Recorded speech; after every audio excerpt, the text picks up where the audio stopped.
rester dans la volonté de Dieu. Merci d'avoir regardé. Et n'hésitez pas à vous abonner, liker et partager. Que Dieu te bénisse. Et rappelez-vous, Jésus vous aime. L'histoire de Lucifer, de la gloire à la malédiction. Une personnalité appelée Lucifer apparaît dans le chapitre 14 d'Ésaïe. La racine latine de Lucifer signifie celui qui apporte la lumière, tandis que la traduction hébraïque est étoile du matin. Lucifer a été dépeint comme un être radieux, brillant et majestueux dans n'importe quelle langue. C'était un ange de haut rang. Lucifer était l'un des principaux anges de Dieu aux côtés de Michel et Gabriel dans les armées célestes de Dieu. Cependant, à un moment donné, Lucifer a commis une grave erreur. Il a défié Dieu. Luc, chapitre 10, verset 18. Il leur a dit « J'ai regardé Satan tomber du ciel comme un éclair ». Ici, Jésus décrit à ses disciples une scène qu'il avait vécue au ciel. Cet événement a eu lieu avant l'incarnation de Jésus. En tant que fils de Marie, il les a mis en garde contre les dangers de laisser l'orgueil les contrôler. Cette scène qu'il a décrite était le jugement de Dieu sur un ange créé nommé Lucifer. Lucifer avait occupé une position d'honneur unique au ciel. Ézéchiel chapitre 28, versets 12 à 15, Fils de l'homme prononce une complainte sur le roi de Tyr. Et dit-lui, « Vous aviez la pleine mesure de la perfection et la touche finale de l'exhaustivité, plein de sagesse et parfaite en beauté. Vous étiez en Éden, le jardin de Dieu. Chaque pierre précieuse était votre couverture. La fabrication de vos paramètres et de vos prises était en vous. Ils ont été préparés le jour où vous avez été créés. Tu étais la chaise ointe qui couvre et protège, et je t'ai placé là. Vous étiez sur la sainte montagne de Dieu. Vous avez marché au milieu des pierres de feu, des bijoux étincelants. Vous avez été irréprochable dans tes manières, depuis le jour où tu as été créé, jusqu'à ce que l'injustice et le mal soient trouvés en vous. L'orgueil lui a coûté de défier Dieu et de chercher une place d'égalité avec Dieu. Apparemment, Lucifer avait autorité sur une compagnie d'anges, et il avait réussi à aliéner certains de ceux qui étaient sous ses ordres de leur loyauté envers Dieu. Il les a conduits à se joindre à lui dans sa rébellion contre Dieu. En réponse, Dieu a jeté Lucifer et ses partenaires en rébellion de sa présence. Afin de décrire l'activité de Lucifer à retourner certains anges contre Dieu à travers son complot persistant. Ézéchiel chapitre 28, versets 16 à 19. Par l'abondance de votre commerce, vous étiez intérieurement remplis d'anarchie et de violence, et vous avez péché. Par conséquent, je vous ai chassé comme une chose profane et impie de la montagne de Dieu, et je vous ai détruit. Ô couvrant chérubin du milieu des pierres de feu, ton cœur était fier et arrogant à cause de ta beauté. Vous avez détruit votre sagesse pour le bien de votre splendeur. Je vous ai jeté à terre. Je vous dépose devant les rois, qu'ils puissent vous regarder. Vous avez profané vos sanctuaires par la grande quantité de vos péchés et l'énormité de votre culpabilité par l'injustice de votre commerce. Par conséquent, j'ai fait jaillir un feu du milieu de vous. Elle vous a consumé, et je vous ai réduit en cendres sur la terre aux yeux de tous ceux qui vous regardent, de tous les peuples, des nations qui vous connaissaient, et qui sont consternés par vous. Vous êtes arrivés à une fin horrible et terrifiante. Cela illustre exactement ce que Lucifer a fait. Il est allé parmi les êtres angéliques créés et a promu une rébellion organisée contre Dieu. Je vous donnerai une position beaucoup plus responsable dans l'administration de l'univers. Le diable n'a jamais eu à changer ses tactiques, ni au ciel ni sur terre, pour une raison simple, car elles fonctionnent toujours. Tout cela ne s'est pas produit soudainement, ni même en quelques jours. Nous n'avons aucun moyen de mesurer le temps. Il a fallu Lucifer pour promouvoir sa rébellion, mais c'était assez long pour qu'il organise une révolte soigneusement planifiée contre Dieu et convainque environ un tiers des anges de le rejoindre. Cette estimation est basée sur une déclaration sur Satan dans la Bible. Apocalypse chapitre 12, verset 4, « Et son récit ont attiré la troisième partie des étoiles du ciel, et il les a jetées sur la terre. » Il interprète l'expression « étoile du ciel » comme se référant à toute la compagnie des anges, les actes révolutionnaires qu'elle a produits, originaires du ciel et non de la terre, en tant que maître de la calomnie ou de la querelle. Il continue de chercher à saper diverses formes d'autorité que Dieu a établies. Dans l'Église et dans le monde, quand Lucifer a été chassé du ciel, il n'a pas arrêté sa rébellion, mais il l'a poursuivi en établissant son propre royaume en opposition au royaume de Dieu. Orgueil. Le péché originel que nous lisons, ton cœur a été élevé à cause de ta beauté. Tu as corrompu ta sagesse. En raison de ton éclat, je te jetterai à terre. Je te déposerai devant les rois afin qu'ils te voient. Le cœur de Lucifer a été élevé dans l'orgueil à cause de sa beauté, et c'est la raison pour laquelle il a été chassé de la montagne de Dieu. Quelle était la motivation initiale de Lucifer? Quel était le péché originel? Orgueil.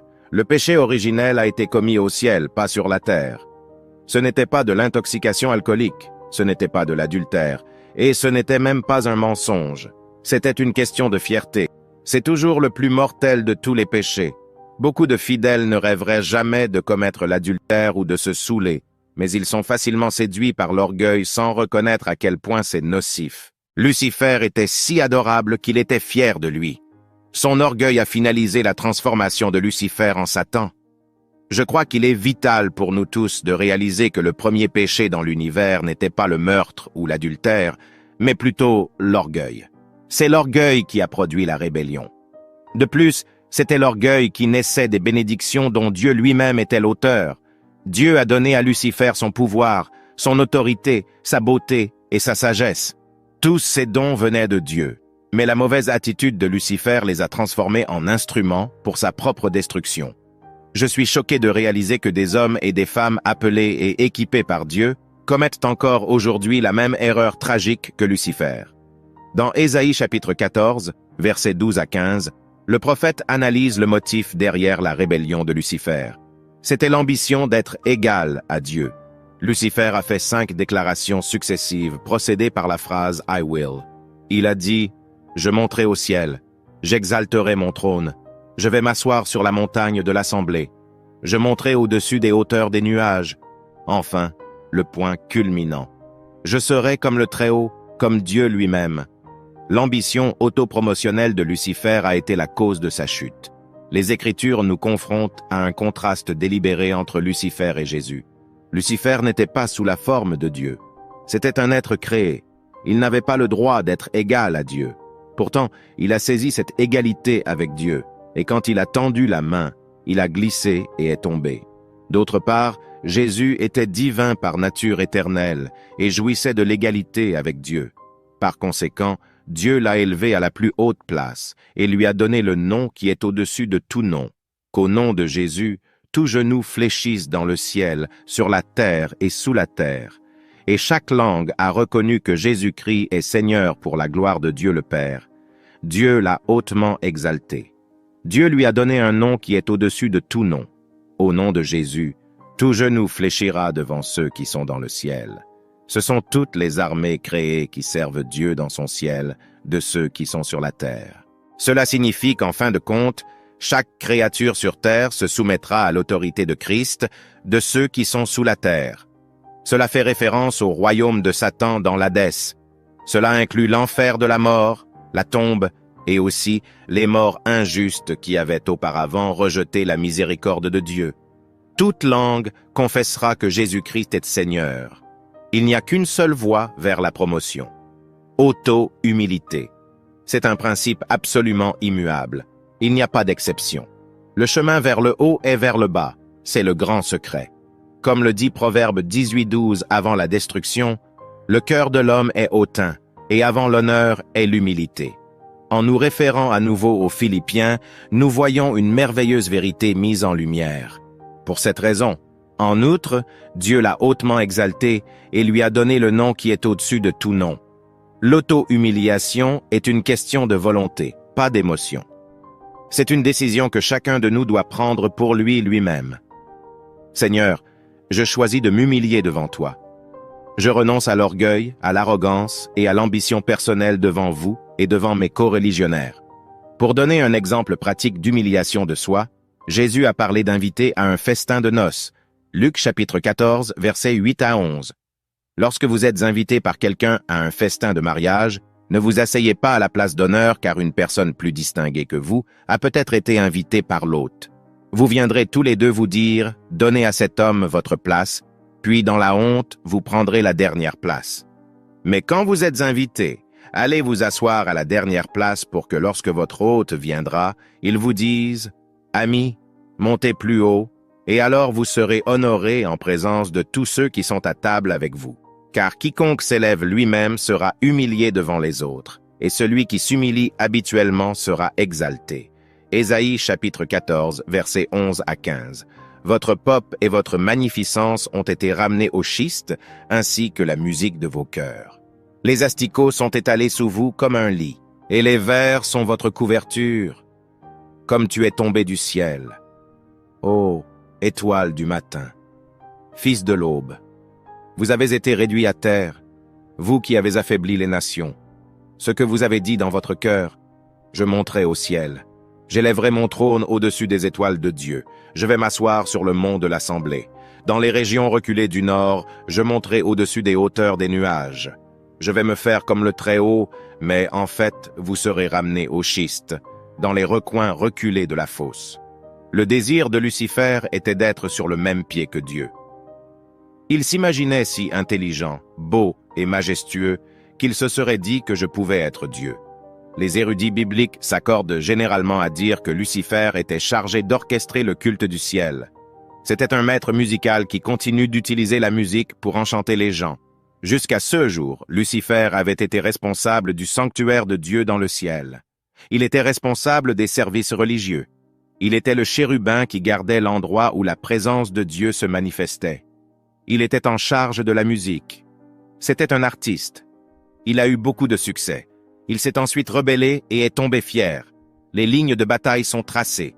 Il a été renvoyé de la présence de Dieu après être devenu fier de sa sagesse et de sa beauté. Et après avoir conçu sa rébellion complotée contre Dieu, ses anges perfides ont également été jetés avec lui. Lucifer était peut-être la plus sage et la plus belle de toutes les créatures de Dieu. Mais les Écritures disent que son cœur a été élevé à la chute de Lucifer. Satan a commencé de l'intérieur avant que cela ne conduise à sa chute après être devenu fier à cause de sa sagesse et de sa beauté. Et après avoir éclos sa rébellion pure et simple contre Dieu, il a été coupé de la présence de Dieu, et ses anges traîtres ont été jetés avec lui. Nous devrions en tenir compte dans nos propres vies. Dieu a créé Adam comme unique de toute autre créature. Il y avait quelque chose de spécial dans le mode de création d'Adam qui a été conçu dans l'esprit du Créateur pour militer contre l'orgueil. Adam venait d'une source différente de tout autre être créé que nous connaissons. Voici la description de la création d'Adam dans la Genèse. Dieu a formé l'homme de la poussière de la terre et a insufflé dans ses narines le souffle de la vie, et l'homme est devenu un être vivant. Contrairement à Lucifer, nous pouvons nous en souvenir et rester ancrés et humbles. La contre-attaque de Satan, l'ange déjà déchu, l'ennemi de Dieu et de l'homme. Représailles. Il avait une inimitié particulière contre l'homme pour deux raisons.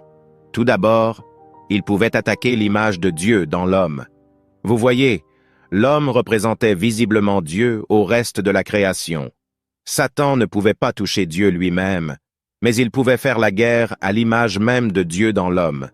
Son plaisir était de souiller cette image, de la détruire, de l'humilier.